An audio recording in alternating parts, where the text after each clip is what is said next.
It's time for Today in History. For this segment, we look back at the past to try and find lessons for now and in the future.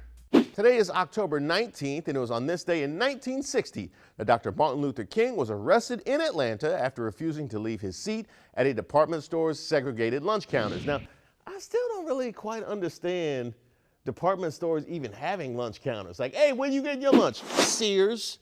We all know that Dr. King was a proponent of civil disobedience, and at this sit-in protest, the civilest of disobedience is another example. The protest was one in a string of lunch counter sit-ins initiated by college students all over the South, following the more famous Woolworth sit-in in Greensboro, North Carolina. In fact, it was college students who invited Dr. King to join the 280 student strong protest that day.